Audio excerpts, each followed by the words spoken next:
नमस्कार, बहुत स्वागत आपका। आप देख रहे हैं द न्यूज, आपके साथ मैं सृष्टि मिश्रा। इस वक्त की बड़ी खबर सामने आ रही है। लद्दाख दौरे के दौरान जब राहुल गांधी ने चीन से संबंधित बातों को लेकर पीएम मोदी पर निशाना साधा और कहा कि पीएम मोदी झूठ बोलते हैं, हमारी जमीन चीन हड़प रहा है और पीएम मोदी कुछ नहीं कर पा रहे हैं और हर एक इंच को अब चीन के द्वारा हड़पा जा रहा है। देखिए, सुधांशु त्रिवेदी, राष्ट्रीय प्रवक्ता भारतीय जनता पार्टी के राज्यसभा सांसद, ने राहुल गांधी की बोलती बंद कराई और कह रहे हैं इतना प्यार चीन की बातों पर राहुल गांधी को क्यों आ जाता है। इस तरीके से अनर्गल आधारहीन बात करने की राहुल गांधी को आदत है और ये दिखा रहा है कि ये कुछ नहीं, क्या वो राजीव गांधी फाउंडेशन में जो अनुदान मिले हैं उसकी वजह से ऐसा बोलते हैं, या फिर चीन की कम्युनिस्ट पार्टी के साथ कांग्रेस की करार जिससे भारत में तकरार। क्या ये वजह है कि राहुल गांधी कुछ भी बोलते हैं? राहुल गांधी जी आदतन फितरतन भारत के बारे में, भारतीय समाज के बारे में, राष्ट्रीय स्वयंसेवक संघ के बारे में और इन सब से बढ़कर बात की बात में चीन के बारे में आधारहीन और अनर्गल बयान देने के आदी हो गए। चीन के साथ इनकी सरकार के कैसे रिलेशन रहे और हमारे कैसे रिलेशन हैं, यह हम स्पष्ट कर देना चाहते हैं। श्री नरेंद्र मोदी जी के नेतृत्व में हमारी सरकार आने के बाद आप जाकर चेक कर सकते हैं, 2020 में बीजिंग के एक थिंक टैंक ने, जो वहां की गवर्नमेंट से रिलेटेड माना जाता है, उसने यह शब्द प्रयोग किया है कि China is passing through its worst diplomatic isolation post Tiananmen square, यानी थियानयान चौक के नरसंहार के बाद के दौर के सबसे बुरे कूटनीतिक अलग थलग पड़ने की स्थिति में चीन है। परंतु, और यह हम नहीं कह रहे हैं, ये वहां के लोग कह रहे हैं, परंतु मुझे समझ में नहीं आता है कि राहुल गांधी जी को बार बार चीन की बातों पर इतना प्यार क्यों उमड़ आता है। ये राजीव गांधी फाउंडेशन को मिले हुए दान का एहसान है या चीन की कम्युनिस्ट पार्टी के साथ हुए करार का इकरार है कि बार बार वो भारत सरकार से तकरार करने को तैयार रहते हैं। वो आकर ये कहते हैं कि लेह में घूम कर कि मुझे लोगों ने बताया अमुक अमुक चीज। ये कौन लोग हैं और कौन बताता है? और मजे की बात यह है कि ये जो लोग हैं ये स्वतः एक्सपोज हो रहा है, क्योंकि चाइनीज कम्युनिस्ट पार्टी के साथ जो उनका एग्रीमेंट हुआ उन्होंने नहीं बताया था, चाइना से फोटो आई थी। डोकलाम के समय इन्होंने चीन के राजदूत के साथ जो खाना खाया था इन्होंने नहीं बताया था, वहां से फोटो आई थी। भारत पर भरोसा नहीं करते हैं क्या? डोकलाम के दौरान जो उन्होंने एक चीनी राजदूत के साथ खाना खाया था, क्या उसका कर्ज चुका रहे राहुल गांधी, जो चीन की तरफदारी करते रहते हैं? वो चीन जिसके नरेंद्र मोदी सरकार के आने के बाद से वो सबसे ज्यादा अपने बुरे कूटनीतिक दौर से गुजर रहा है, अपने राजनयिक अलगाव से गुजर रहा है चीन, क्या उसकी तारीफ राहुल गांधी कर रहे हैं? यहां सुधांशु त्रिवेदी ने साफ तौर पर इस बात का संदेश दे दिया है कि चीन जिस तरीके से नतमस्तक हो रहा है, धीरे धीरे देखिए चंद्रयान 3 की लैंडिंग हो जाए। इसके साथ साथ अभी ब्रिक्स सम्मेलन में आखिरी दिन चीन ने यह कहा कि हमसे प्रधानमंत्री बातचीत करना चाहते हैं, जबकि भारत के विदेश सचिव ने कह दिया कि ऐसी कोई बात हुई नहीं, खुद चीन हमसे बातचीत करना चाह रहा था और द्विपक्षीय समझौता करना चाह रहा था। और चीन ने यह भी कबूल किया है कि अब सीमा पर शांति व्यवस्था लाएंगे, जिससे बहुत ज्यादा दिक्कत हो रही थी। और वैसे भी LAC नियंत्रण रेखा की भी बातचीत की गई है। अब देखिए, ऐसे में चीन के द्वारा दिए गए बयान के बाद राहुल गांधी क्या अब भी यही बात बोलेंगे? सुधांशु त्रिवेदी ने एक एक करके गिनवाया कि क्या मैं गिनवाऊं आपको कि यूपीए सरकार के दौरान चीन के साथ हमारे कैसे रिश्ते थे। ये राहुल गांधी जो RSS, जो भारत को बदनाम करते हैं, जो बाहर जाकर केवल एक ही फंड इनका रहता है कि भारत को बदनाम करना है, क्या ये RSS पर बयान उस वक्त देते जब पंडित जवाहरलाल नेहरू ने देश के एकमात्र पहले प्रधानमंत्री और पहले पंडित इस पूरे हिंदुस्तान के, ये कहा है सुधांशु त्रिवेदी ने। एक तरीके से तंज समझ लीजिए। कहा कि इसके बाद 53 वर्षीय राहुल गांधी युवा नेता क्या ये जानते हैं कि जब चीन और भारत की झड़प हुई थी, युद्ध हुआ था चीन और भारत का, जो आरएसएस ने जो अपना योगदान दिया था, उसके सम्मान में पंडित जवाहरलाल नेहरू ने 26 जनवरी की परेड में आरएसएस को सम्मान दिया था।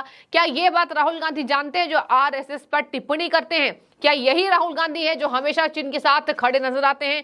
क्या यही राहुल गांधी है जो चीन के साथ कांग्रेस के समझौते को बेनकाब कभी करने की कोशिश नहीं करते हैं? राजीव गांधी फाउंडेशन में पैसा कहां से आया मैं बताऊं तो देखिए, ये तमाम बातें ये दिखा रही है कि चीन के साथ वास्तविक में कांग्रेस का समझौता था। राजीव गांधी फाउंडेशन की बात कह लीजिए, इसके साथ साथ चीन के साथ जो तमाम डील कांग्रेस ने की पहले, अब इसी पर पर्दा उठाते हुए सुधांशु त्रिवेदी नजर आ रहे हैं। देखिए, सुधांशु त्रिवेदी ने क्या जिक्र कर दिया मैं आपको बताती हूं।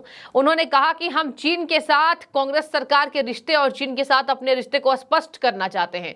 पीएम मोदी के नेतृत्व में हमारी सरकार आने के बाद 2020 में बीजिंग के एक थिंक टैंक ने कहा था कि चीन अपने सबसे खराब राजनयिक अलगाव के दौर से गुजर रहा है।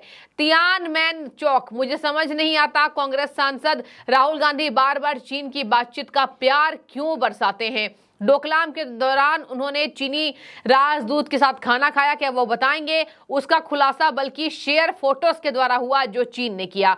चीन के द्वारा जो फोटोज भेजी गई, जो दिखाया गया, उससे हमें पता चला कि डोकलाम में राहुल गांधी ने चीनी राजदूत के साथ खाना खाया। तो देखिए, ये कहा जा रहा है कि क्या अनुदान चुका रहे हैं राहुल गांधी, जो उनके फाउंडेशन में पैसे मिले राजीव गांधी, उनके पिता राजीव गांधी फाउंडेशन में पैसे मिले हैं, उसका अनुदान का वो कर्ज चुका रहे हैं कि चीन के प्रति उनका प्यार उमड़ता रहता है। उन्होंने कहा कि प्रधानमंत्री पर ये झूठ बोलने का आरोप लगाते हैं। प्रधानमंत्री नरेंद्र मोदी के आने के बाद चीन अपने आप को समझ पाया है कि बहुत ज्यादा उसको पैर पसारने नहीं चाहिए।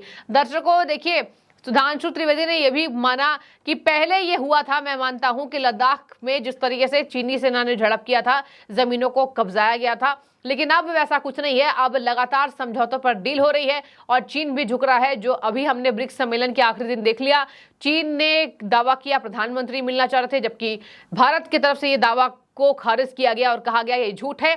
पहले खुद चीन इस बात के लिए समझौता करना चाहता था। चीन तो भूटान से भी समझौता करना चाहता है। तो देखिए, यहाँ पर लगातार ये बातें आ रही हैं कि कहीं ना कहीं चीन इस बात को समझ गया है कि अगर वो अपने जरूरत से बाहर कदम फैलाएगा कि तो किसी भी देश से उसका समर्थन उसको नहीं मिलेगा चीन से। अब देखिए, यहाँ पर कहा जा रहा है, राहुल गांधी ने कहा था कि झूठ बोलते हैं पीएम मोदी, लद्दाख का जो जमीन है वो चीन ने हड़प लिया और चीनी सेना लगातार झड़प कर रही है और पीएम मोदी कुछ नहीं कहना चाह रहे हैं। भारत की जमीन को चीन ने कब्जा कर लिया है, यह दुखद है। और विपक्ष की बैठक के दौरान पीएम ने कहा ऐसा नहीं है, लद्दाख का 1 इंच हिस्सा चीन ने नहीं लिया, लेकिन यह झूठ है। तो देखिए, यहाँ पर कहा जा रहा है कि इसी बात पर सुधांशु त्रिवेदी ने पलटवार किया और ये कह दिया कि जब थिंक टैंक ये जिक्र कर रहा है कि चीन अपने सबसे बुरे कूटनीतिक दौर से गुजर रहा है, क्या ये राहुल गांधी को समझ में नहीं आता है? हम बार बार बताएं कि चीन के साथ कांग्रेस का पुराना संबंध क्या रहा है, हमारे सरकार आने के बाद हम किस तरीके से एक्शन ले रहे हैं। और यही एक्शन नहीं, पूरा विदेश देख रहा है, पूरे दुनिया में इसका डंका है कि भारत तमाम लोगों के रोकने के बावजूद भी, चीन के रोकने के बावजूद भी, जिस तरीके से चीन लगातार हमले कर रहा था, भारत को पीछे करने की कवायद तेज करता है, उसके बावजूद भी भारत आगे बढ़ता जा रहा है। देखिए, ये सुधांशु त्रिवेदी ने आगे कहा, कांग्रेस की नीति यह थी कि शांति वार्ता आतंकवाद से प्रभावित नहीं होगी भारत और पाकिस्तान के बीच, लेकिन हमारी नीति है शांति वार्ता और आतंकवाद एक साथ नहीं चल सकते। इसलिए कांग्रेस व्याख्यान नहीं देना चाहिए कि हम कम से कम शांति और सुरक्षा पर हैं। कांग्रेस को इसके लिए व्याख्यान नहीं देना चाहिए, कम से कम हम शांति और सुरक्षा पर हैं, ये कहा है त्रिवेदी ने। और कहा कि अब राहुल गांधी को अनर्गल और बेहिसाब वाली बातें करनी बंद कर देनी चाहिए। इनका ये पुराना मामला है, ये लगातार हमेशा ही इस बात को लेकर आ जाते हैं और मीडिया में ये भ्रम फैलाते हैं कि चीन के साथ, भारत के साथ जो हो रहा है, चीन जो कर रहा है वो प्रधानमंत्री के दौर में सबसे ज्यादा देखा जा रहा है, जबकि ये कांग्रेस की देन है जो चीन ने भारत की जमीन पर कभी कब्जा किया होगा। उन्होंने ये भी कहा, चीन से राहुल गांधी को हमदर्दी क्यों है? राहुल गांधी को इतना हमदर्दी इनके पैसे आने से है जो चीन के द्वारा इनको फंडित किया जाता है। यूपीए सरकार के साथ चीन के साथ रिश्ते सब जानते हैं कि ये सीमा विवाद हमारा पुराने समय से ही गर्म रहा है। यूपीए सरकार के दौरान अक्साई चीन और अरुणाचल प्रदेश पर अपने बड़े सीमा विवादों के बावजूद चीन और भारत ने वैश्विक स्तर पर सफलतापूर्वक सहयोग किया है। जब जलवायु परिवर्तन और व्यापार जैसे मुद्दे की बात आती है तो चीनी सरकार और यूपीए सरकार ने विकासशील देश के एकजुट के तौर पर खुद को विश्व के सामने रखा था।